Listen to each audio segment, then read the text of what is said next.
안녕하세요. 문현진의 역발상 투자 오신 분들 환영합니다. 오늘도 시장에 대한 이야기들을 같이 한번 해보면서 시장 파악을 해보는 시간을 가져보도록 하겠습니다. 도움되신다면 좋아요와 구독 그리고 알람 설정까지 반드시 부탁드리면서 바로 출발해 보도록 합니다.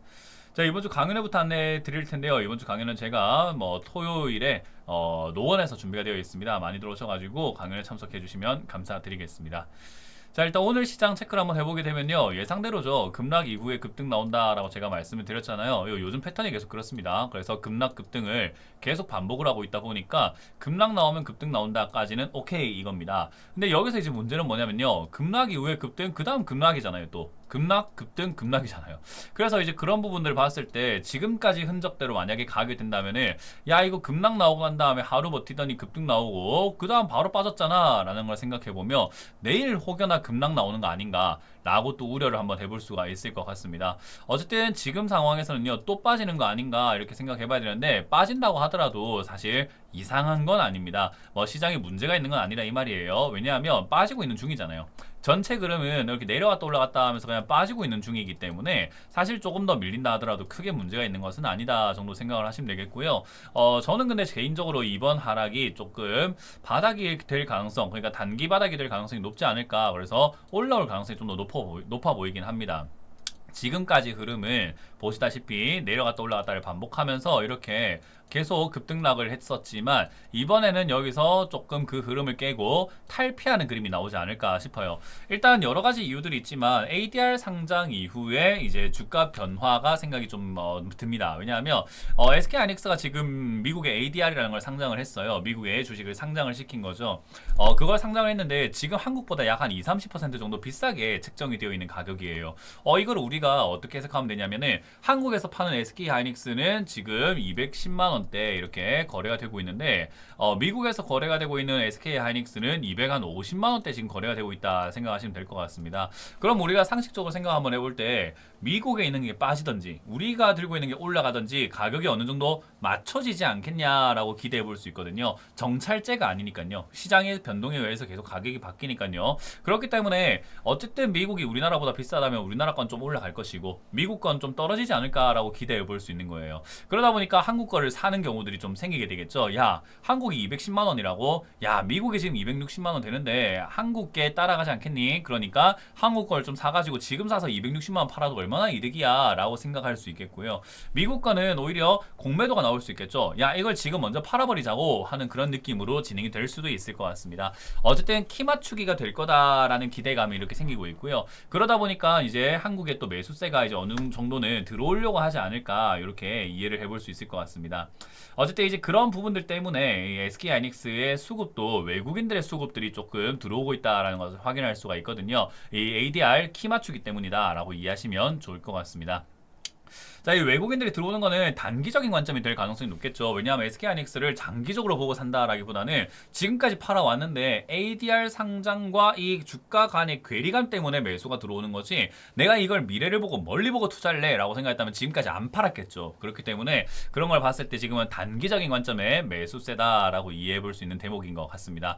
어쨌든 그 과정에서 이제 우리나라 시장에 이 레버리지 상품들 때문에 변동성이 커져 있는 게 삼성전자, SK하이닉스다 보니까 그 변동성으로 인해서 주가가 지금 좀 과하게 급등락을 하는 것은 당연하다라고 생각이 들고요. 그런 관점에서 이제 ADR 상장, 그리고 ADR 수급이라든지 이런 것들을 체크 한번 해보고, 그리고 미국의 CPI라고 하죠. 소비자 물가 지수가 좀 낮게 나왔어요. 그래서 그렇게 보니까 물가 올라갈까봐 금리가 올라가지 않을까라고 두려워하고 우려했던 사람들이 물가 안 올라갈 수 있네? 그러면 금리도 안 올릴 수 있다는 말 아니야? 라고 해서 이제 금리에 대한 우려감들도 조금은 거쳐지는 것 같아요. 그래서 이제 그런 부분들 때문에 이제는 주가가 다시 반등 나가고 있다라고 생각을 하시면 될 것 같습니다. 어찌됐든 이제 시장 전체 분위기에서는 급등락을 하고 있지만 금리 인상을 앞으로 영원히 계속 안 한다라는 것은 아니기 때문에 여전히 두려움으로 남아 있어서 사실상 주가가 지금부터 다시 또 논스톱으로 올라간다라고 말하기는 조금 어려울 것 같고요. 대신에 이제 지수가 계속해서 내려갈 건가라고 했을 때 그럴 것 같지도 않다. 그래서 일단 지금 당장 빠지고 있던 이 조정은요, 소강 상태에 접어드는 것 같다, 이렇게 이해해 볼 수 있을 것 같습니다. 어쨌든 잠깐 멈춰서 반등이 나갈 가능성이 높다 생각이 들고요. 코스피 S&P가 반등이 나가게 되면 코스닥 같은 경우도 반등이 나가면서 이제 하락을 하는 것을 멈출 가능성이 높지 않을까 생각이 들고요. 그러면 이제 소형주도 지금 밑에서 멈춰 있는 이 형태가 위쪽으로 올라가는 그림으로 진행되지 않을까라고 기대해 볼 수 있게 되죠. 특히나 오늘 삼성전자, SK하이닉스가 좀 강하게 올라가는 그림이 나왔는데요. 원래라면 지금까지 시장의 흐름을 봤을 때 지금까지 흐름이었다면 상승하는 종목이 700개, 160개가 하락하는 종목이 160개 요렇게 만들어지지는 않았겠죠. 원래라면 삼성전자, SK하이닉스가 이렇게 강하면 나머지는 약한 그림이 나왔잖아요. 근데 지금은 오히려 코스닥 같은 경우도 그리고 소형주, 중형주 쪽에서도 상승 나오는 걸 봤을 때 순환매가 돌기는 시작한 것 같다. 요건 우리가 확실하게 알 수 있는 대목이 된 것 같습니다. 그렇기 때문에 지금은 시장이 그렇게 나쁘지 않고요. 삼성전자, SK하이닉스가 이대로 영원히 망해야 되나 하면요. 다들 아시다시피 지수가 빠지면 종목이 다 빠져요. 그렇기 때문에 지수가 빠지는 데 있어가지고 삼성전자, SK하이닉스의 지금 역할이 굉장히 크잖아요. 시가총액 비중으로 거의 48%대 해당하는 50%대 육박하는 그런 시가총액 비중을 갖고 있다 보니까 얘들이 움직이면 지수가 같이 움직이잖아요. 그래서 얘들이 몸살을 앓으면은 뭐 완전히 다 망해요. 그래서 지금 얘들이 기침 한 번에 전부 다 폐렴 걸리는 그런 상황이 만들어졌거든요. 그래서 주가가 폭락이 나올 수도 있다 보니까 그런 부분에 있어서 삼성전자, SK하이닉스는 안 빠지는 게 지금은 도움이 되겠다라는 생각이 들죠. 얘들이 계속해서 갔을 때 문제가 뭐냐면 돈이 안 돈다는 거였는데 지금처럼 돈이 돈다면 얘들은 그냥 버티는 게 낫습니다. 그래서 버티는 그림이 좀 나올 것이다 라고 예상이 들고요. 변동폭을 가져가면서 그냥 위아래로 흔들어 제끼면서 그렇게 변동을 가져갈 것이다 예상이 되니까 그 점 참고해서 대응하시면 될 것 같고, 나머지 종목들은 이제 올라갈 가능성이 높아져 있기 때문에 순환매를 우리가 좀 대비하면 되지 않을까 이렇게 조언을 드릴 수 있을 것 같습니다. 그런 과정에서 오늘 상한가에 들어간 종목에서 우리가 얻을 게 있는가 하면요, 사실 얻을 수 있는 건 없는 것 같아요. 왜냐하면 오늘 대다수의 종목들이 급등이 나오고 있잖아요. 그러다 보니까 10% 이상 급등 나오는 것도 19개가 아니라 190개, 약 200개 종목이 급등이 나오고 있습니다. 전부 다 기술적 반등이라고 보는 게 맞을 것 같고요.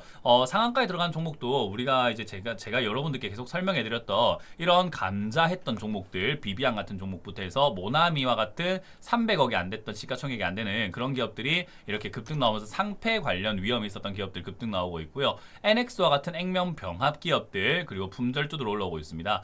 그리고 HLB 관련주들이 지금 FDA 허가 불발 사유가 일부 해소됐다라고 하면서 다시 급락 이후에 급등 나오다 보니까 HLB 관련주만 이렇게 HLB 파나진, HLB 글로벌, HLB 이노베이션, HLB 그리고 HLB 제약, HLB 생명과학, HLB 테라퓨틱스, HLB 제넥스, HLB 바이오스테까지 상하가 총 16개인데 그중에 9개가 HLB 관련주입니다. 그래서 그렇다 보니까 사실 이 기업들이 좋아서 올랐다라고 말하기는 좀 어렵잖아요. 그래서 그런 것들을 감안해 볼 때 HLB 그룹 관련주들이 오늘 급등 나오면서 상한가를 차지했다. 이런 종목들은 우리가 관심 가지고 볼 만한 가치는 없다 보니까 상한가에 들어간 종목을 가지고 우리가 얻을 수 있는 건 없는 것 같아요. 그럼 이제 오늘 우리가 좀 얻을 수 있는 내용은 뭘까라고 하면은 이런 셀트리온과 같은 이런 기업들처럼 외국인들 수급이 괜찮은 기업들을 우리가 좀 봐야 될 것 같거든요.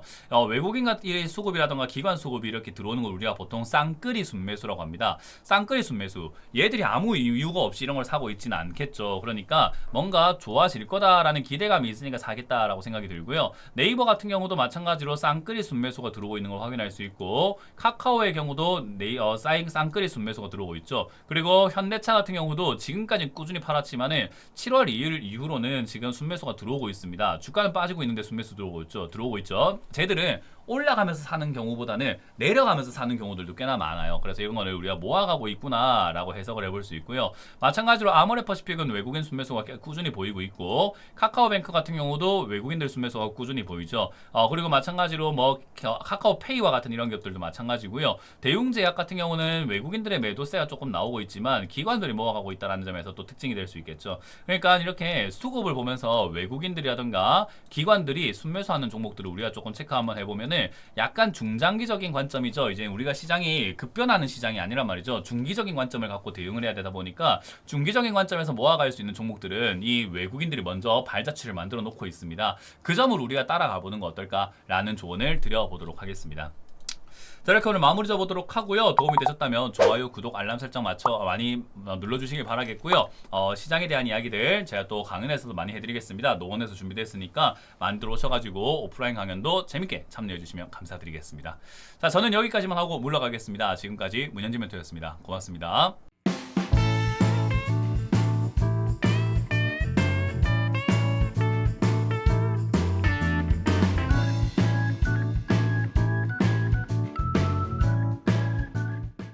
시청하신 영상이 도움이 되셨다면 좋아요와 구독 그리고 알람 설정까지 반드시 부탁드리고요. 여러분들의 성공 투자 기원하도록 하겠습니다.